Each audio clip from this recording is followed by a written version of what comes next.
Much. We continue to follow these races and results as they come in. A lot of excitement on both sides of the aisle. Doug with the Republicans, Jonathan with the Democrats, and as you just heard from Representative Hank Johnson, who will be going back to Washington for another term. And we can also say now that NBC projects that Mississippi will go to former President Donald Trump. So that is another state for him as we continue to have these results come in at 9:19. And on that note, Faith, I hate to cut you off, but this is the speed of projections and the speed of news coming in right now. We can also say that NBC has called the state of Louisiana for former President Donald Trump. Again, state of Louisiana, NBC projects will go for former President Donald Trump. Maybe a good time now to bring back in our panelists, guest. our seasoned panelists. Mark, busy crunching numbers here. Look at you. You guys have notes and notepads and iPads, and this is the heavy hitter among all of our heavy hitters. This is so good to have you both here. Fel, let's talk about what you have pulled up on your screen. What are your thoughts right now? Well, I'm looking at the map. I'm trying to see, obviously we're waiting for the West Coast to for their polls to close. I'm especially interested in how Arizona is going to go. We know that most likely Washington, Oregon, and California will go to the Democrats. I think Arizona is going to be the one battleground state in that area that the Harris campaign needs to make an inroads in. Mark, what are you looking at right now? Well, nationally, I think it's all about Pennsylvania. And so that's what I'm paying close attention to, and what's happening in the Philadelphia suburbs and media and some of the outer areas there, because that's going to go heavily Democrat. It's just a question of margin.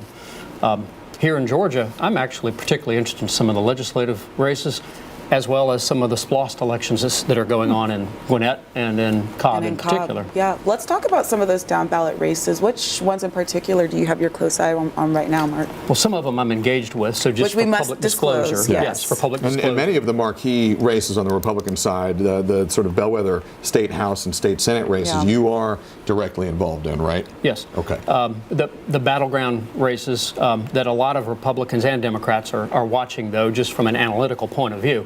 The Senate 48 race, that is Gwinnett, Let's take a look at it right now. I think we can pull it up on the screen here. That's the main Senate battleground. And really the only really hotly contested state Senate race in Georgia. We have the results here. We may get them up on the screen, but I just want to tell you what it shows right now.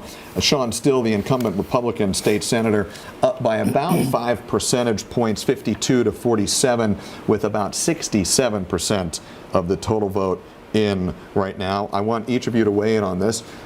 Mark, from where you sit, what does this tell you right now? Well, it's, again, just being analytical about it. The area in North Atlanta is transitioning demographically. It used to be heavily Republican.